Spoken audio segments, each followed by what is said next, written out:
Day to all 10th standard students. இப்போ நம்ம இந்த வீடியோவில் உங்களோட இங்கிலீஷ் கொஸ்டின் பேப்பரில் பார்ட் 2லேருந்து பார்ட் 4 வரைக்கும் இருக்கிற கொஸ்டின்ஸை எப்படி நம்ம ஈஸியாக அட்டென்ட் பண்ணலாம், எப்படி ஃபுல் மார்க்ஸ் ஸ்கோர் பண்ணலான்றதுக்கு நான் உங்களுக்கு டிப்ஸ் கொடுக்க போகிறேன். வாங்க வீடியோக்குள்ளே போகலாம். இப்போ நம்ம பார்ட் 2 செக்ஷனை பார்க்க போகிறோம். இந்த பார்ட் 2ல் 3 செக்ஷன் இருக்குது. அதில் செக்ஷன் 1 அண்ட் செக்ஷன் 2 மட்டும் இந்த வீடியோவில் பார்க்கலாம். செக்ஷன் 1ல் பார்த்தீங்கன்னா ப்ரோஸ் பார்ட்டு, இது வந்து 2 மார்க் கொஸ்டின்ஸு. இந்த கொஸ்டின் நம்பர்ஸ் பார்த்தீங்கன்னா 15லேருந்து 18 வரைக்கும் இருக்கும். இதில் உங்களுக்கு சாய்ஸ் இருக்குது. இதில் நீங்கள் அதில் 4 கொஸ்டின் கொடுப்பாங்க. அதிலிருந்து நீங்கள் 3 கொஸ்டின்ஸ் எழுதணும். இப்போ நீங்கள் லெசன்ஸில் இருக்கிற 7 லெசன்ஸில் இருக்கிற எல்லா கொஸ்டின்ஸையும் நீங்கள் படிக்கணும். அப்போது சில பேருக்கு கொஞ்சம் ரிமெம்பரன்ஸ் ப்ராப்ளம் கம்மியாக இருக்கும்.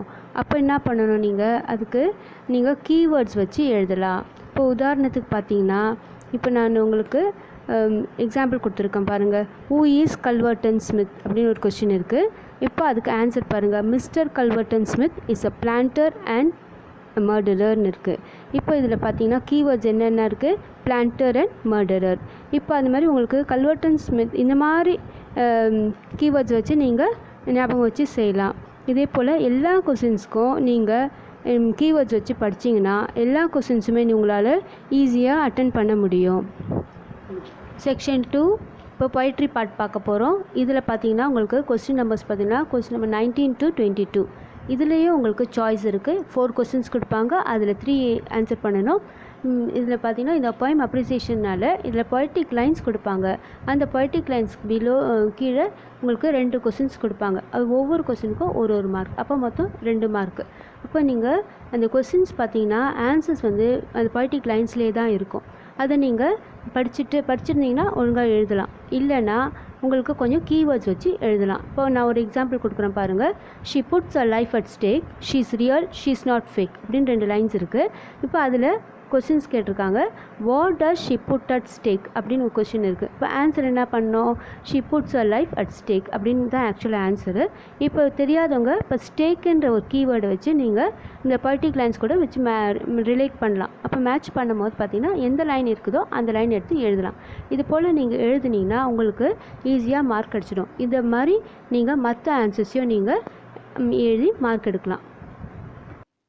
இப்போ பார்ட் 3ல் பார்த்தீங்கன்னா உங்களுக்கு 5 செக்ஷன்ஸ் இருக்குது. இப்போ அந்த 5 செக்ஷன்ஸில் பார்த்தீங்கன்னா உங்களுக்கு எல்லாமே 5 மார்க் கொஸ்டின்ஸாக இருக்கும். இதில் செக்ஷன் 1 பார்க்க போகிறோம். செக்ஷன் 1ல் பார்த்தீங்கன்னா உங்களுக்கு ப்ரோஸ் பேராகிராஃப் இருக்கும். கொஸ்டின் நம்பர்ஸ் பார்த்தீங்கன்னா 29லேருந்து 32 வரைக்கும் இருக்கும். இதில் 4 கொஸ்டின்ஸ் கொடுப்பாங்க. அதில் நீங்கள் 2 கொஸ்டின்ஸ் எழுதணும். இப்போ அதில் சம்மரிஸ் கொடுக்கணும். நீங்கள் எல்லா சம்மரிஸும் நீங்கள் படித்தாகணும். அப்போது நீங்கள் இல்லைன்னா நீங்கள் ஃபஸ்ட்டு 5 லெசன்ஸில் இருக்கிற சம்மரிஸை தரோ பண்ணிக்கோங்க. அப்போ நீங்கள் ஈஸியாக அட்டென்ட் பண்ணலாம். அப்படி இல்லாட்டி ஃபஸ்ட்டு 3 லெசன்ஸ் எடுத்துக்கோங்க, லாஸ்ட் 2 லெசன்ஸில் படிச்சுக்கோங்க. அப்போ நீங்கள் இந்த சாய்ஸில் கரெக்டாக எழுத முடியும்.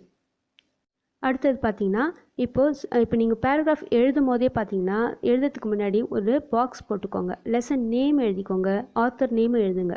அதுக்கப்புறம் நீங்கள் இந்த பேராகிராஃபை எழுதலாம். லாஸ்ட்டை முடிக்கும் போது ஒரு மாரல் கொடுத்து எழுதிடுங்க. இதெல்லாம் உங்களுக்கு நோட்ஸில் ஏற்கனவே நாங்கள் கொடுத்துருக்கோம். அதை நீங்கள் அதேபடி எழுதணும். அதே மாதிரி ஸ்லோ லேர்னர்ஸ் பார்த்தீங்கன்னா உங்களுக்கு பாயிண்ட் பேஸ்ட் கொஸ்டின்ஸ் நம்ம ஆன்சர்ஸ் கொடுத்துருக்கோம். அதையும் நீங்கள் அதே மாதிரி பாக்ஸ் போட்டு லெசன் நேம், ஆத்தர் நேம் எழுதிட்டு பாயிண்ட்ஸ் பேராகிராஃபும் எழுதலாம், இல்லை பாயிண்ட்ஸ் மாதிரியும் எழுதலாம். அதுக்கப்புறம் அந்த மாரலும் எழுதிடுங்க. அப்போ தான் உங்களுக்கு ஃபுல் மார்க்ஸ் கிடைக்கும். இப்போ அடுத்தது பார்த்தீங்கன்னா பார்ட் 3ல் செக்ஷன் 2 பார்க்க போகிறோம். அது பொய்ட்ரி பார்ட். இப்போ அதில் பார்த்தீங்கன்னா உங்களுக்கு 4 கொஸ்டின்ஸ் கொடுத்துருப்பாங்க. அதில் நீங்கள் 2 கொஸ்டின்ஸ் ஆன்சர் பண்ணணும். கொஸ்டின் நம்பர்ஸ் பார்த்தீங்கன்னா 33லேருந்து 36 இருக்கும். அப்போ அந்த 33 and 34 பார்த்தீங்கன்னா உங்களுக்கு போயம் பேராகிராஃப் கொஸ்டின்ஸ் இருக்கும். அந்த போயம் பேராகிராஃபில் நீங்கள் அதே போல் இப்போ ப்ரோஸ் பேராகிராஃப் எப்படி படிச்சிங்களோ அதே மாதிரி ஃபஸ்ட்டு 5 பேராகிராஃப்ஸ் படிக்கலாம். அதுக்கப்புறம் பார்த்தீங்கன்னா உங்களுக்கு இந்த போயம் பேராகிராஃபில் எப்படி இந்த poem name and author name எழுதணும். இப்போ எழுதுறதுக்கு அந்த பாக்ஸ் போட்டு எழுதிட்டு அதுக்கப்புறம் பேராகிராஃப் எழுதணும். அதே மாதிரி லாஸ்ட்டில் ஒரு மாரல் மாதிரி ஒன்று கொடுத்துருப்போம், அதையும் நீங்கள் எழுதலாம். அப்போ உங்களுக்கு ப்ரெசன்டேஷன் அழகாக இருந்தால் உங்களுக்கு ஃபுல் மார்க்ஸ் கிடச்சிடும். அதே மாதிரி ஸ்லோ லேர்னர்ஸ்க்கு நாங்கள் பாயிண்ட் பேஸ் கொடுத்துருக்கோம் இல்லையா, அதே மாதிரி அது இந்த பாயிண்ட் நேமும் ஆத்தர் நேமும் எழுதிட்டு அப்புறம் அதை பேராகிராஃபாக டெவலப் பண்ணி எழுதுங்க. ஓகேவா? அதுக்கடுத்து பார்த்தீங்கன்னா 35th கொஸ்டின் பார்த்தீங்கன்னா உங்களுக்கு பொய்டிக் டிவைசஸ் இருக்குது. அந்த பொய்டிக் டிவைஸ் பார்த்தீங்கன்னா அதில் 4 கொஸ்டின்ஸ் கொடுத்துருப்பாங்க. அந்த 4 கொஸ்டின்ஸில் பார்த்தீங்கன்னா ஆனால் அதுக்கு 5 மார்க்ஸ் இருக்குது. அப்போது அதில் என்னென்ன வரும், அதில் ரைமிங் வேர்ட்ஸ் இருக்கும், ரைம் ஸ்கீம் இருக்கும், அலிட்ரேஷன் இருக்கும், ஃபிகர்ஸ் ஆஃப் ஸ்பீச் இருக்கும். இப்போ இந்த ரைமிங் வேர்ட்ஸ், ரைம் ஸ்கீம் இதெல்லாமே உங்களுக்கு ஏற்கனவே உங்களுக்கு முன்னாடி இருக்கிற வீடியோவில் மிஸ்ஸு சொல்லியிருப்பாங்க. அதை நீங்கள் பார்த்து தெரிஞ்சுக்கோங்க. இப்போது கொஸ்டின் நம்பர் 36 poem paraphrase. அடுத்தது இப்போது உங்களுக்கு ஃபுல் மார்க்ஸ் நீங்கள் ஸ்கோர் பண்ணணுன்னா நீங்கள் ஒரு poem பேராகிராஃப்க்கும் அப்புறம் அந்த பொய்டிக் டிவைஸ் ஆன்சர்ஸில் கொஸ்டின் நம்பர் 33 and 35 நீங்கள் அட்டன் பண்ணலாம். அப்போ நீங்கள் ஃபுல் 10 மார்க்ஸ் ஸ்கோர் பண்ண முடியும். இப்போ அடுத்தது பார்ட் 3ல் செக்ஷன் 3. இது பார்த்தீங்கன்னா உங்களுக்கு சப்ளிமெண்ட்ரி பார்ட்டு. இதில் உங்களுக்கு 2 கொஸ்டின்ஸ் கொடுப்பாங்க. இப்போ அதில் ஏதாவது ஒன்று எழுதுனா போதும். ஓகேவா? இப்போ அதில் கொஸ்டின் நம்பர் பார்த்தீங்கன்னா 37 and 38. இப்போ நீங்கள் 37 எழுதலாலும் எழுதலாம், இல்லை 38 எழுதலாலும் எழுதலாம். 37th கொஸ்டின் பார்த்தீங்கன்னா rearranging the following sentence in coherent ஆர்டர்னு இருக்குது. இதில் வந்து உங்களுக்கு எல்லா சப்ளிமெண்ட்ரி ஸ்டோரிஸையும் நீங்கள் தெரிஞ்சு வச்சுக்கணும். இந்த தெரிஞ்சால் மட்டும்தான் உங்களால் இதை அட்டன் பண்ண முடியும். அப்போ அந்த இருக்கிற நேம்ஸ், லெசன் நேம்ஸை நீங்கள் தெரிஞ்சு வச்சுக்கோங்க. அதில் வர கேரக்டர்ஸையும் ரோல்ஸையும் நீங்கள் தெரிஞ்சு வச்சுக்கணும். அப்போது அதுக்கப்புறம் இந்த கொஸ்டினை பார்த்தீங்கன்னா உங்களுக்கு பார்ட் ஆஃப் த ஸ்டோரி வந்து உங்களுக்கு ஜம்பிள் பண்ணி கொடுப்பாங்க. அந்த ஸ்டோரியை நீங்கள் கொஸ்டின் ஆன்சர்ஸ் ஸ்டோரி தெரிஞ்சதுனாலே உங்களுக்கு ஈஸியாக நீங்கள் அதை அட்டன் பண்ணிடலாம். ஃபார் எக்ஸாம்பிள் பார்த்தீங்கன்னா இப்போ ஒரு ஸ்லைடு பார்க்குறீங்க. இந்த ஸ்லைடில் பார்த்தீங்கன்னா உங்களுக்கு ஒரு ஜம்பிள் ஸ்டோரி கொடுத்துருப்பாங்க. இந்த ஸ்டோரியை பார்த்தாலே உங்களுக்கு தெரிஞ்சிடும் எந்த லெசன்லேருந்து வந்திருக்குன்னு தெரியும். அப்போது உங்களுக்கு அதை வச்சு நீங்கள் அந்த ஸ்டோரியை ஞாபகம் வச்சு அந்த கேரக்டர்ஸை வச்சு நீங்கள் நல்லா தெரிஞ்சிருந்தால் மட்டும்தான் உங்களால் இந்த ஸ்டோரியை கரெக்டாக எழுத முடியும். 38th கொஸ்டின் பார்க்கலாம். இப்போ இது காம்ப்ரிஹென்ஷன். இந்த காம்ப்ரிஹென்ஷன் பார்த்தீங்கன்னா உங்களுக்கு சப்ளிமெண்ட்ரி பார்ட்லேருந்து தான் கேட்பாங்க. இப்போ உங்களுக்கு அந்த பேசேஜை படித்து பார்த்தாலே தெரிஞ்சிடும் உங்களுக்கு எந்த லெசன்லேருந்து வருதுன்னு. அப்போ உங்களுக்கு அந்த ஸ்டோரி நல்லா தெரிஞ்சதுனால உங்களுக்கு அதுக்கு கீழே கொஸ்டின் கொடுத்துருப்பாங்க. 5 கொஸ்டின்ஸ் கொடுத்துருப்பாங்க. அந்த கொஸ்டின்ஸை உடைய ஆன்சர்ஸ் வந்து அந்த பேசேஜில் இருக்கும். நீங்கள் ஈஸியாக அட்டன் பண்ணலாம். சப்போஸ் உங்களுக்கு வந்து அந்த ஆன்சர் தெரியலனா இந்த கொஸ்டினில் வர கீவேர்ட்ஸை பாருங்கள். அந்த கீவேர்ட்ஸு அந்த பேசேஜில் எங்கே இருக்குன்னு ரிலேட் பண்ணி அந்த ஆன்சரை எடுத்து அந்த சென்டென்ஸ் எடுத்து எழுதலாம். செக்ஷன் 3ல் பார்த்தீங்கன்னா நீங்கள் காம்ப்ரிஹென்ஷன் பார்ட்டு செலக்ட் பண்ணாலே உங்களுக்கு ஈஸியாக ஃபுல் மார்க்ஸ் ஸ்கோர் பண்ணிடலாம். பார்ட் 3ல் செக்ஷன் 4 ரைட்டிங் பார்ட். இதில் பார்த்தீங்கன்னா உங்களுக்கு சாய்ஸ் இருக்குது. இதில் 6 கொஸ்டின்ஸ் கேட்பாங்க. அதில் 4 கொஸ்டின் எழுதினா போதும். இப்போ இந்த பார்ட்டில் பார்த்தீங்கன்னா கொஸ்டின் நம்பர்ஸ் வேரி ஆகும். அதனால் உங்களுக்கு நான் இதில் கொஸ்டின் நம்பர்ஸ் மென்ஷன் பண்ணல. இப்போ நீங்கள் அதில் கொடுத்துருக்குற கொஸ்டின்ஸை மட்டும் படித்து பார்த்துட்டு அதுக்கப்புறம் ஆன்சர்ஸ் எழுதுங்க. இப்போ இதில் பார்த்தீங்கன்னா ஒரு கொஸ்டின் கொடுப்பாங்க, prepare and attractive advertisement using the hints அப்படின்னு சொல்லி கொடுப்பாங்க. அப்போ உங்களுக்கு ஒரு அட்வர்டைஸ்மெண்ட்டுக்கான கொஸ்டினை கொடுத்துருப்பாங்க. அப்போ அந்த கொஸ்டின்ஸை நீங்கள் என்ன பண்ணணும், நல்லா படிச்சுக்கணும். படித்து பார்த்துட்டு அதுக்கப்புறம் நீங்கள் எங்கெல்லாம் விளம்பரம் பார்த்துருப்பீங்களோ, அட்வர்டைஸ்மெண்ட்னால விளம்பரம் தானே. அப்போ அந்த விளம்பரத்தை நீங்கள் எங்கே பார்த்துருப்பீங்க, டிவியில், புக்ஸில், மேகசின்ஸில், நியூஸ் பேப்பர்ஸில் அந்த மாதிரி நீங்கள் பார்த்துருப்பீங்க. இப்போ அந்த மாதிரி அதை பார்த்துட்டு ஒரு ஐடியா கிடச்சிருக்கும். அந்த idea next gain the ideas. இப்போ நீங்கள் அந்த ஐடியாஸை பார்த்து வச்சு நீங்கள் உங்களுடைய சொந்த நடையில் நீங்கள் எழுதலாம். எப்படி எழுதலாம், ஒரு மாடல் பார்த்துக்கலாம் வாங்க. இப்போ பாருங்கள், ஒரு பிக்சர் பார்க்குறீங்க. அந்த பிக்சரில் பார்த்தீங்கன்னா ஒரு ஆட் இருக்குது. அதில் என்ன கொடுத்துருக்காங்க பாருங்கள். ஃபஸ்ட்டு வந்து என்ன பண்ணோம், ஒரு பாக்ஸ் ஒன்று போட்டுக்கிறீங்க. பார்டர் லைன் மாதிரி போட்டுட்டு அதுக்கப்புறம் அதுக்கு அந்த ஆடில் என்ன கொடுத்துருக்காங்க, எதை பற்றி கொடுத்துருக்காங்க, எந்த கான்செப்ட் பற்றி கொடுத்துருக்காங்க அப்படின்னு சொல்லி தெரிஞ்சிருக்கோம். அப்போ அதை வச்சு நீங்கள் ஒரு கடையினுடைய பேர் ஒன்று எழுதலாம். அதுக்கு ஒரு டைட்டில் கொடுத்துட்டோம். அதுக்கப்புறம் பார்த்திங்கன்னா அந்த கடையை சம்மந்தப்பட்ட மாதிரி ஒரு 2 பிக்சர் வரையலாம். இமேஜஸ்னால் படத்தை பற்றி வரைஞ்சிட்டு அதுக்கடுத்து பார்த்திங்கன்னா உங்களுக்கு ஸ்லோகன்ஸ், கேட்சி ஸ்லோகன்ஸ்னால் கொஞ்சம் வந்து மக்கள் வந்து உங்களை பார்த்து உங்கள் கடைக்கு வர மாதிரி ஒரு அட்ராக்டிவ் ஸ்லோகன்ஸு எழுத போகிறோம். அடுத்தது பார்த்திங்கன்னா உங்களுக்கு ஆஃபர் கொடுப்பாங்க, தள்ளுபடி கொடுப்பாங்க இல்லையா, 1 வாங்கினா 1 buy 1 get 1 free அப்படின்னு. அதுக்கப்புறம் 10% to 60% டிஸ்கவுண்ட் அந்த மாதிரி உங்களுக்கு அது மாதிரியும் நீங்கள் எழுதலாம். அடுத்தது பார்த்திங்கன்னா நெக்ஸ்ட்டு உங்களுக்கு வந்து அந்த இம்பார்ட்டன்ட் திங் வந்து பார்த்திங்கன்னா அந்த கடையில் என்னென்ன திங்ஸ் இருக்குது அப்படின்றத நீங்கள் என்ன பண்ணணும், பாக்ஸ் மாதிரி போட்டு அதை வந்து எழுதலாம். ஓகே, அது லாஸ்ட்டில் பார்த்திங்கன்னா உங்களுக்கு ஒரு அட்ரஸ் எழுத போகிறீங்க. உங்களுடைய ஸ்ட்ரீட் நேமு, அப்புறம் அது உங்களுக்கு தெரியும் அட்ரஸ் எப்படி எழுதணும், street name and place name எழுதுகிறோம். அதுக்கப்புறம் ஃபோன் நம்பர் கொடுக்குறோம், இமெயில் அட்ரஸும் கொடுக்கலாம். ஓகேங்களா? இப்போ it carries 5 marks. Okay, next question பார்க்கலாம். அடுத்தது பார்த்திங்கன்னா உங்களுக்கு create a poster using the hints given below அப்படின்னு இருக்கும். அப்போனா வந்து போஸ்டர் க்ரியேஷன் அர்த்தம். அப்போ நம்ம இந்த போஸ்டருக்கும் அட்வர்டைஸ்க்கும் ஏற்கனவே சிமிலராக தான் இருக்கும். இப்போ நீங்கள் போஸ்டர்ஸ் இப்போ எங்கெல்லாம் பார்த்துருப்பீங்க, நிறைய இடத்துல நிறைய போஸ்டர்ஸ் வால்ஸ்லாம் ஒட்டியிருப்பாங்க, பார்த்துருக்கீங்க. Birthday posters, wedding day posters, அந்த மாதிரி போஸ்டர்ஸ்லாம் பார்த்துருப்பீங்க. அப்போ நீங்கள் கொடுத்துருக்குற ஹிண்ட்ஸை நல்லா படிச்சுக்கோங்க. அதுக்கடுத்து பார்த்தீங்கன்னா நீங்கள் எங்கெல்லாம் பார்த்தீங்களோ அந்த போஸ்டர்ஸ் எல்லாம் ஞாபகம் வச்சுருந்து நீங்கள் உங்களுடைய சொந்தமாக உங்களுடைய கற்பனையில் நீங்கள் ஒரு போஸ்டர்ஸ் க்ரியேட் பண்ணலாம். இப்போ அங்கே எப்படி செய்யலான்னு பார்க்கலாம், ஒரு மாடல் பார்க்கலாம். பாருங்கள், இந்த போஸ்டரை பாருங்கள். இந்த போஸ்டரில் பார்த்தீங்கன்னா ஒரு எப்படி செய்கிறாங்கன்னு பாருங்கள். இப்போ இங்கே ஒரு அவுட்லைன் பாக்ஸ் வரைஞ்சிருக்காங்க. அந்த பாக்ஸ்க்கு அப்புறம் அதில் வந்து எந்த பற்றி போஸ்டர் இருக்குது, எந்த விளம்பரம் செய்ய சொல்கிறாங்கன்றது பாருங்கள். பார்த்தா அதில் உங்களுக்கு புக்ஸுன்றது இருக்கும். அதுக்கடுத்து பார்த்தீங்கன்னா இமேஜஸ், அது சம்மந்தமாக இமேஜஸ் வரைஞ்சிருக்காங்க.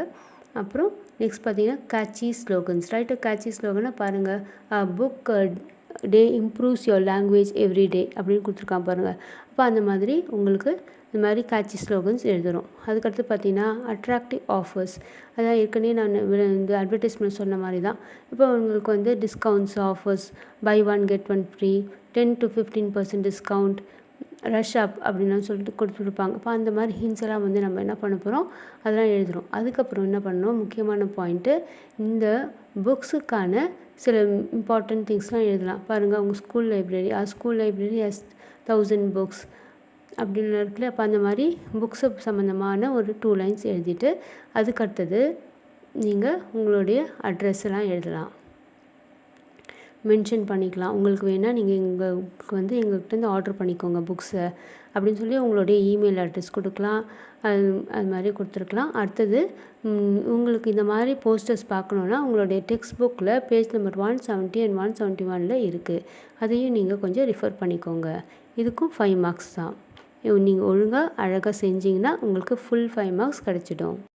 கொஸ்டின் பாருங்கள், உங்களுக்கு லெட்டர் ரைட்டிங். இப்போ அதில் பார்த்தீங்கன்னா அந்த லெட்டர் ரைட்டிங் கொஸ்டின் பார்த்தீங்கன்னா அதில் எழுதியிருக்கோம், right a letter to your father, right a letter to the news paper editor அப்படிலாம் இருக்கும். அப்போ இது ஃபார்மல் லெட்டர்ஸாக இன்ஃபார்மல் லெட்டரான்னு பார்த்துக்கோங்க. அப்போ இந்த லெட்டர் ரைட்டில் பார்த்தீங்கன்னா 2 types ஆஃப் லெட்டர்ஸ் இருக்குது. ஒன்று இன்ஃபார்மல் லெட்டர், இன்னொன்று இன்ஃபார்மல் லெட்டர். இப்போ ஃபஸ்ட்டு இன்ஃபார்மல் லெட்டர் எப்படி என்னன்னு பார்க்கலாம். அதுக்கு பார்த்தீங்கன்னா ஃபஸ்ட்டு ரைட் த சென்டர்ஸ் அட்ரஸ். நீங்கள் எழுதுகிற லெட்டரை உங்களுடைய அட்ரஸும் அப்புறம் நீங்கள் என்றைக்கு எழுதுறீங்களோ அதனுடைய டேட்டும் உங்களை ரைட் சைட் கார்னரில் எழுத போகிறோம். அதுக்கடுத்து பார்த்தீங்கன்னா உங்களுக்கு சாலிட்டேஷன் இருக்குது. அந்த சாலிட்டேஷனில் எப்படி வந்து லெஃப்ட் சைடில் எழுதுகிறோம், பாடி ஆஃப் த லெட்டர் எழுதணும். அதுக்கடுத்து பார்த்தீங்கன்னா சப்ஸ்கிரிப்ஷன் எழுதுவோம், அதுக்கப்புறம் சிக்னேச்சர் பண்ணுவோம், அதுக்கப்புறம் அட்ரஸ் வந்து என்வலப். இப்போ மாடல் பார்க்கலாம். இப்போ பாருங்கள், அட்ரஸ் அண்ட் டேட். ஃபஸ்ட்டு உங்களுடைய அட்ரஸ் எழுதுகிறோம், என்றைக்கு எழுதுறீங்களோ அன்றைக்கி டேட் எழுதுகிறோம், உங்களுடைய ரைட் சைடு எழுதுவோம். அதுக்கடுத்தது பார்த்திங்கன்னா சாலிட்டேஷன் அன்புள்ள அப்பாவுக்கு அப்படின்னு சொல்லிட்டு எழுதுவோம், டியர் ஃபாதர் அப்படின்னு சொல்லிட்டு ஒரு பங்க்சுவேஷன் மார்க்ஸ் போடுறோம். அதுக்கடுத்து பார்த்திங்கன்னா உங்களுக்கு பாடி ஆஃப் த லெட்டர் சொல்கிறோம். அப்போது அப்பாவுக்காக எழுதுனா, அப்பா எப்படி இருக்கீங்கப்பா, நான் நல்லா இருக்கேன், நீங்கள் நல்லா இருக்கீங்களான்னு கேட்போம் இல்லையா. அது மாதிரி I am fine, how are you, how is mother அப்படின்லாம் கொஸ்டின் பண்ணலாம். அதுக்கப்புறம் எழுதிட்டு அதுக்கப்புறம் இந்த கொஸ்டினில் எந்தக்காக லெட்டர் எழுத சொல்கிறாங்க அப்படின்னு சொல்லிட்டு இருக்கும். அப்போ அந்தளோடைய இன்ஃபர்மேஷனை நீங்கள் இந்த பாடி ஆஃப் த லெட்டரில் கொடுத்துடணும். அதுக்கடுத்து பார்த்திங்கன்னா லாஸ்ட்டாக முடிக்கும் போது convey my regards to my brother அப்படின்னு சொல்லலாம். அப்போ அண்ணனை கேட்டதாக சொல்லுங்கள், அக்காவுக்கு கேட்டதாக சொல்லுங்கள் அப்படின்னு சொல்லுவோம்ல, அந்த மாதிரி லாஸ்ட்டில் அந்த ஒரு லைனுக்கு போட்டு முடிக்கலாம். அடுத்த பார்ட் பார்த்திங்கன்னா சப்ஸ்கிரிப்ஷன் பார்ட், அது யோர்ஸ் லவ்விங்லி அப்படின்னு சொல்லி எழுதணும். அதுக்கப்புறம் உங்களோட சிக்னேச்சர் பார்த்திங்கன்னா ஒய் உங்களுடைய உங்களுடைய நேம் அதில் வந்து எதாவது மென்ஷன் பண்ணியிருந்தாங்கன்னா கொஸ்டினில் அப்போ நீங்கள் வந்து மென்ஷன் பண்ணலாம், உங்களுக்கு நேம் எழுதலாம். இல்லைன்னா வந்து அப்படியே உங்களுக்கு ஒய்ன்னு எழுதினா போதும். அதுக்கடுத்து லாஸ்ட் பார்ட் பார்த்திங்கன்னா அட்ரஸ் ஆன் த என்வலப். அப்போ வந்து ஒரு 2 அட்ரஸ் நீங்கள் யாருக்கு அனுப்ப போகிறீங்களோ அவங்களுடைய அட்ரஸ் எழுதணும். புரியுதுங்களா? இந்த ஸ்லைடில் பார்த்தீங்கன்னா உங்களுக்கு பாடி ஆஃப் த லெட்டர் ஒரு மாடலாக கொடுத்துருக்கேன். பாருங்கள், யூ கேன் ஸ்டார்ட் வித், இப்போ நீங்கள் தொடங்கும் போது how are you, I am fine, hope you are fine, நான் நல்லா இருக்கேன், நீங்கள் எப்படி இருக்கீங்க, நீ நல்லா இருக்குன்னு நான் நினைக்கிறேன் அப்படின்னு சொல்லிட்டு எழுதுகிறோம். அதுக்கப்புறம் இந்த மெசேஜில் அந்த கொஸ்டினில் பார்த்தீங்கன்னா அப்பாவுக்கு எழுதணுமா, இல்லை அம்மாவுக்கு எழுதணுமா, இல்லை ஃப்ரெண்ட்ஸ்க்கு எழுதணுமா, என்ன கான்செப்டுக்காக எழுத சொல்கிறாங்கன்றதை நீங்கள் அந்த மெசேஜை ஒரு 2 லைன் எழுதிடுங்க. அதுக்கப்புறம் இந்த லெட்டரை முடிக்கும் போது convey my records to my sister, to my brother அப்படின்னு சொல்லிட்டு எழுதலாம். நெக்ஸ்ட் பார்த்தீங்கன்னா தேங்கிங் யூ எழுதுகிறோம். அப்புறம் நெக்ஸ்ட்டு லாஸ்ட்டில் வந்து உங்களுக்கு சைன் பண்ணுவீங்க, உங்களுடைய சிக்னேச்சர் இருக்கும். இப்போ அந்த சிக்னேச்சரில் வந்து நேம் அந்த இதில் மென்ஷன் பண்ணியிருந்தால் நேம் எழுதுங்க, இல்லைனா வெறும் XXX எழுதுனா போதும். அப்புறம் ஒரு இம்பார்ட்டன்ட் பாயிண்ட், நீங்கள் அந்த யாஸ் லவ்விங்லி அப்படின்றது எதுவும் இல்லை சப்ஸ்கிரிப்ஷன் பார்ட்டில், அப்போ அந்த யாஸ்ன்றது வந்து ஃபுல்லாகவே எழுதுங்க. YOUR எஸ்ன்னு தான் எழுதணும், YOUR அப்போஸ்ட்ரோஃபி எஸ் எழுதக்கூடாது. அதுக்கு லாஸ்ட் பார்ட்டில் பார்த்தீங்கன்னா அட்ரஸ் ஆன் எண்டில் உங்களுடைய 2 அட்ரஸை யாருக்கு எழுத போகிறீங்க சென்ட் பண்ண போகிறீங்களோ அவங்களுடைய அட்ரஸ் எழுதணும். அடுத்தது பார்த்திங்கன்னா ஃபார்மல் லெட்டர், அதனுடைய ஸ்டெப்ஸ் இப்போ பார்க்கலாம். இப்போ பார்த்திங்கன்னா ஃப்ரம் அட்ரஸ் எழுதுவோம், அதை நம்ம எழுதுகிறோம், யார் எழுதுகிறோமோ அவங்களுடைய நேம் அண்ட் அட்ரஸ் எழுதுவோம். அதுக்கடுத்த ஸ்டெப் பார்த்திங்கன்னா டு அட்ரஸ் எழுதுவோம், யாருக்கு எழுத போகிறோம் அவங்களுடைய அட்ரஸ் எழுதுவோம். அதுக்கடுத்தது சால்யூட்டேஷன், ரெஸ்பெக்டட் சார்னு எழுதுவோம். அதுக்கடுத்தது சப்ஜெக்ட், அது என்ன மாதிரி எதுக்காக எழுதுகிறோம், அந்த லெட்டரு என்ன பர்பஸ்க்காக எழுதுகிறோன்றதுக்காக அந்த சப்ஜெக்ட் எழுதுவோம். அதுக்கடுத்து body of the letter, content எழுதுவோம், என்ன மெசேஜோ அதை நம்ம கொடுக்குறோம், யாருக்கு நம்ம என்னத்துக்காக மெசேஜ் பண்ணுறோமோ அதை எழுதுவோம். அதுக்கடுத்தது சப்ஸ்கிரிப்ஷன் பார்ட் வந்துடும், யார் சின்சியர்லின்னு எழுதுவோம், எழுதுவோம். அப்புறம் சிக்னேச்சர் எழுதுவோம். அதுக்கப்புறம் எந்த பிளேஸ் நீங்கள் இருக்கிற இடமும் அதனுடைய அன்றைக்கி என்றைக்கு எழுதுறீங்களோ அந்த டேட்டும் எழுதுவோம். அதுக்கடுத்து பார்த்திங்கன்னா அட்ரஸ் அந்த எண்டில், அதாவது அவங்களுக்கு 2 அட்ரஸ் யாருக்கு அனுப்ப போகிறோமோ அவங்களுடைய அட்ரஸ் எழுதுவோம். பிக்சர் டிஸ்கிரிப்ஷன் பற்றி ஒரு question, look at the following picture and express your views on it in about 5 sentences அப்படின்னு ஒரு கொஸ்டின் கொடுத்துருக்காங்க. அப்படின்னா அந்த ஒரு பிக்சர் ஒன்று கொடுத்துருப்பாங்க, அந்த பிக்சரை நீங்கள் கூர்ந்து கவனித்து அதில் இருக்கிற முக்கியமான பாயிண்ட்ஸை நீங்கள் எழுதணும். அதை பிக்சரை பற்றி விரிவாக ஒரு 5 பாயிண்ட்ஸ் எழுதணும். அதுக்கு ஒரு தலைப்பு கொடுத்தாலும் கொடுக்கலாம். ஓகேங்களா? இப்போ பார்க்கலாம். இப்போ ஒரு பிக்சர் பாருங்கள். இப்போது அந்த பிக்சரில் பார்த்தீங்கன்னா ஒரு ஹவுஸ், லைட் ஹவுஸ் இருக்குது. அப்புறம் அதுக்கு பக்கத்து பின்னாடி ட்ரீஸ்லாம் இருக்குது. அப்புறம் அந்த க்ளவுட்ஸு, ஸ்கைலாம் தெரியுது உங்களுக்கு இல்லையா? இப்போ இதை நீங்கள் கூர்ந்து கவனிச்சுட்டு இப்போ நீங்கள் எழுத போகிறீங்க. எப்படி எழுதலாம்? This picture is meaningful, it is thought provoking, it is a natural scene, I like this picture, what are the things you see, நீங்கள் என்னென்ன அந்த பிக்சரில் பார்க்குறீங்க. ஐ see a light house in this picture, then there are trees, there are sky, there is a sea behind it அப்படின்லாம் நம்ம கொஞ்சம் விரிவாக ஒரு 5 to 6 பாயிண்ட்ஸ் எழுதுனா உங்களுக்கு ஸ்பெல்லிங் மிஸ்டேக் இல்லாமல் கரெக்டாக ஒரு 6 பாயிண்ட்ஸாவது எழுதுங்க. அப்போ உங்களுக்கு ஃபுல் மார்க் கிடச்சிடும். செக்ஷன் 5 பார்த்தீங்கன்னா மெமரைட்டர். இப்போ இதில் கம்பல்சரி கொஸ்டின். இப்போ இது வந்து போயம்லேருந்து உங்களுக்கு கொஸ்டின் கேட்பாங்க. இப்போ 5 மார்க்ஸ்னால இனி 5 லைன்ஸ் எழுதணும் நீங்கள். இப்போ உங்களுக்கு பார்த்தீங்கன்னா 4 மெமரி போயம்ஸ் இருக்குது. இப்போ நீங்கள் எல்லா போயமில் இருக்கிற போயமையும் நீங்கள் மெமரைஸ் பண்ணணும். இப்போ உங்களுக்கு போயம் நேம்ஸ்லாம் ஞாபகம் வச்சுருப்பீங்க. Life, I am every woman, the secret of the machines and no men of foreign. இந்த 4 போயம் இருக்குது. இந்த 4 போயம் நேம்ஸையும் மனப்பாடம் பண்ணிக்கோங்க. அதே மாதிரி போயட் நேம்ஸையும் மெமரைஸ் பண்ணி வச்சுக்கோங்க. அதுக்கப்புறம் பார்த்தீங்கன்னா அப்போது உங்களுக்கு 5 லைன்ஸ் தான் கேட்பாங்க. அப்போ நீங்கள் மேபி ஃபஸ்ட்டு 5 லைன்ஸ் கேட்கலாம், இல்லை நடுவுலேருந்தும் கேட்கலாம், இல்லை லாஸ்ட் 5 லைன்ஸும் கேட்கலாம். அதனால் நீங்கள் இது கம்பல்சரியாக நீங்கள் எழுதி பார்த்துடுங்க.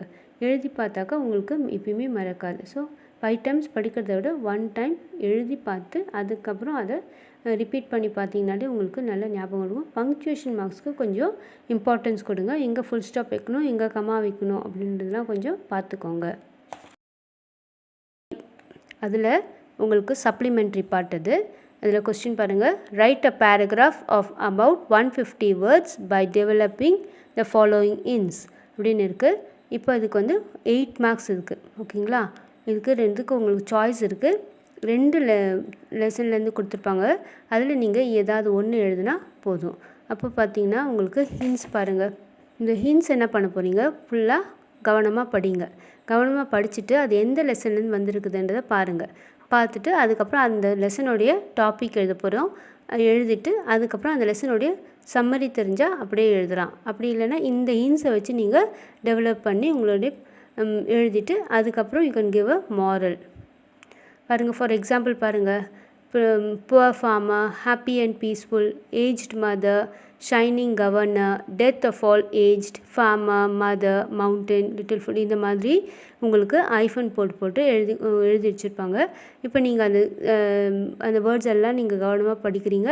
படித்து பார்த்துட்டு அந்த லெசனில் எந்த லெசன் வந்திருக்கு அப்படின்றத அதை பாருங்கள். அதுக்கப்புறம் அந்த லெசனுடைய டாபிக் எழுதிட்டு அதுக்கப்புறம் அதனுடைய சம்மரியை நீங்கள் எழுதலாம். இந்த சம்மரி எழுதும்போது இட் மஸ்ட் பி இந்த பாஸ்ட் டென்ஸில் எழுதுங்க. உங்கள் ஸ்டோரியை நீங்களே கூட ஓன் வேர்ட்ஸை டெவலப் பண்ணலாம். அதுக்கப்புறம் அந்த எண்ட் ஆஃப் த ஸ்டோரியில் பார்த்தீங்கன்னா ஒரு மாரல் ஒன்று கொடுங்க. இப்போ இந்த ஸ்டோரி பாருங்கள், இந்த லெசன் பார்த்தீங்கன்னா உங்களுக்கு தெரியும், உங்களுக்கு இது வந்து ஏஜ்ட் மதர் உடைய லெசன் இது. அப்போ அதனால் இதுக்கு மாரல் என்ன கொடுப்போம், நம்ம அவங்க பெரியவங்களை பற்றி இருக்கனால நம்ம ரெஸ்பெக்ட் எல்டர்ஸ் அப்படின்னு நம்மளுடைய ஓனாகவே ஒரு மாரல் கொடுத்துக்கலாம். இப்போ நம்ம லாஸ்ட் பார்ட்டுக்கு வந்திருக்கோம். இது வந்து காம்ப்ரிஹென்ஷன் பார்ட். இந்த காம்ப்ரிஹென்ஷன் பார்ட்டில் பார்த்திங்கன்னா ஜென்ரலான ஒரு பேசேஜ் கொடுப்பாங்க. ப்ரோஸ்லேருந்து ஒரு பார்ட்டும் போயம்லேருந்து ஒரு பார்ட்டும் கொடுப்பாங்க. இப்போ இதில் காம்ப்ரிஹென்ஷனுக்கு வந்து இதுக்கு 8 மார்க்ஸ். இப்போ வந்து 4 கொஸ்டின்ஸ் கொடுத்துருப்பாங்க. அதில் வந்து ஒரு கொஸ்டினுக்கு 2 மார்க். ஓகேங்களா? இப்போ என்ன பண்ணணும், இந்த பேசேஜை நல்லா படிக்கணும். படித்து பார்த்துட்டு அதுக்கப்புறம் பேசேஜை நல்லா புரிஞ்சுக்கிட்டு அதுக்கப்புறம் அந்த கொஸ்டின்ஸ் வந்து படித்து பார்த்து அதுக்கான ஆன்சர் என்னன்னு பேசேஜை பார்த்து சூஸ் பண்ணி எழுதணும். இதுக்கு முன்னாடி நீங்கள் ஒரு காம்ப்ரிஹென்ஷன் பண்ணியிருப்பீங்க கொஸ்டின் நம்பர் 38. அது பார்த்தீங்கன்னா உங்களுக்கு சப்ளிமெண்ட்ரி பார்ட். இப்போ அது வந்து உங்களுக்கு ஏற்கனவே உங்களுக்கு ஸ்டோரி தெரிஞ்சதை வச்சு நீங்கள் அதுலேருந்து கொஸ்டின் கேட்பாங்க. அந்த மாதிரி அதுக்கு நீங்கள் ஆன்சர் பண்ணியிருப்பீங்க. அதே மாதிரி தான் இது வந்து ஜென்ரலானா நீங்கள் அதை இந்த பேசேஜை நல்லா அண்டர்ஸ்டாண்ட் பண்ணிட்ட பிறகு தான் உங்களால் இதை எழுத முடியும். Those who find it difficult, கொஞ்சம் கஷ்டப்படுற பிள்ளைங்களுக்கு சிலது கீவேர்ட்ஸை வச்சு நீங்கள் ரிலேட் பண்ணி எழுதிக்கலாம். ஓகேங்களா? இப்போ பாருங்கள், மாடல் ஒன்று கொடுத்துருக்கோம் பாருங்கள். Some insects are harmful to human beings. The poison of black widow spider causes unbearable pain. It stiffens the muscles of the abdomen and causes death to some of the victims. பாருங்க, இந்த மாதிரி ஒரு passage கொடுத்துருவாங்க. அதுக்கு below பாருங்கள், கீழே பார்த்தீங்கன்னா ஒரு 4 கொஸ்டின்ஸ் கொடுத்துருப்பாங்க. அப்போ how is harmful is the bite of black widow spiderன்னு கொடுத்துருக்காங்க. இப்போ இந்த நீங்கள் ஹிண்ட்ஸை வச்சு எழுதலாம். black widow spider எங்கே இருக்குது அதை படித்து பார்த்துட்டு அதுக்கப்புறம் அந்த பாய்சன்லேருந்து ஸ்டார்ட் பண்ணி நம்ம விக்டம்ஸ் வரைக்கும் எழுதலாம். ஓகேங்களா? அதே மாதிரி செகண்ட் கொஸ்டினும் அதே மாதிரி தான். What are the diseases caused by மஸ்கிட்டோஸ்ன்னு இருக்குது. அப்போ இந்த டிசீசஸ்னால் என்ன, நோய்கள். அப்போ இந்த டிசீசஸ்ன்ற வேர்டு எங்கே இருக்குதுன்னு அப்படி பாருங்கள். Some kind of mosquitoes carry germs that cause diseases such as malaria, yellow fever and sleeping sickness. அப்போ டிசீசஸ்னால் என்னென்னு தெரியும் உங்களுக்கு. ஸோ நீங்கள் அந்த டிசீஸை பற்றி நீங்கள் அந்த சென்டென்ஸை படித்து எழுதலாம். இந்த மாதிரி நீங்கள் 4 கொஸ்டின்ஸையும் ஈஸியாக அட்டன் பண்ணி மார்க் எடுக்கலாம். ஓகேங்களா? அடுத்தபடியாக பார்த்தீங்கன்னா போயம் பாருங்கள். போயம்லேயும் அதே மாதிரி உங்களுக்கு ஒரு ஜென்ரலான ஒரு போயம் கொடுப்பாங்க. அதுக்கப்புறம் பிலோ 4 கொஸ்டின்ஸ் கொடுத்துருப்பாங்க. இந்த போயம் பாருங்கள். I know what the caged bird feels a last when the sun is bright on the upland slopes, when the wind stirs soft through the springing grass and the river flows like a stream of glass. இப்படின்னு ஒரு poem இருக்கு இல்லையா? இப்போ இந்த போயமை படித்து பாருங்கள். Once twice thrice அது மாதிரி 3 தடவை படிக்கணும். படித்து பார்த்துட்டு அதுக்கப்புறம் கொஸ்டினை பாருங்கள். வேர் டிட் த விண்ட் ஸ்டர். இப்போ இந்த விண்ட் ஸ்டர்னா என்ன அப்படின்ற மாதிரி புரிஞ்சுக்கோங்க. விண்டுனா என்னன்னு தெரியும் உங்களுக்கு, ஸ்டர்னா இப்போ எங்கெல்லாம் வந்து ஸ்டர் ஆச்சு, எப்படி வந்து சுற்றி வந்துச்சு அப்படின்றாங்க. அப்போ அந்த விண்ட் ஸ்டர்ன்ற வேர்டு எங்கே இருக்குதுன்னு பாருங்கள். இப்போ அதுலேருந்து நீங்கள் அந்த லைனை சூஸ் பண்ணி எழுதலாம். ஸோ உங்களுக்கு இதையும் உங்களால் ஈஸியாக அட்டன் பண்ண முடியும். ஆனால் பெஸ்ட் பார்த்திங்கன்னா உங்களுக்கு ஃபுல் 8 மார்க்ஸ் வாங்கணுன்னா நீங்கள் ப்ரோஸ் பார்ட்டை சூஸ் பண்ணுறது நல்லது. சென்ற வருடம் வரை உங்களுக்கு இங்கிலீஷில் 2 பேப்பர் இருந்துச்சு. ஆனால் இப்போ பார்த்தீங்கன்னா உங்களுக்கு ஒரு பேப்பர் தான். அதனால உங்களுக்கு இங்கிலீஷில் பாஸ் பண்ணுறது ரொம்ப ஈஸி, மார்க் எடுக்கிறது ரொம்ப ரொம்ப ஈஸி. அதனால் நாங்கள் கொடுத்துருக்குற டிப்ஸை வச்சு நீங்கள் ஃபாலோ பண்ணி படித்தாலே உங்களுக்கு குறைஞ்சது 50 மதிப்பெண் பெறலாம். அதிகபட்சமாக 90 மதிப்பெண் கூட பெறலாம். அதனால் நீங்கள் இந்த காலத்தை நீங்கள் பயனுள்ளதாக எடுத்துக்கொண்டு நல்ல முறையில் பயிற்சி பண்ணி நல்ல மதிப்பெண் பெறணும்னு உங்களை நான் வாழ்த்துகிறேன். நன்றி,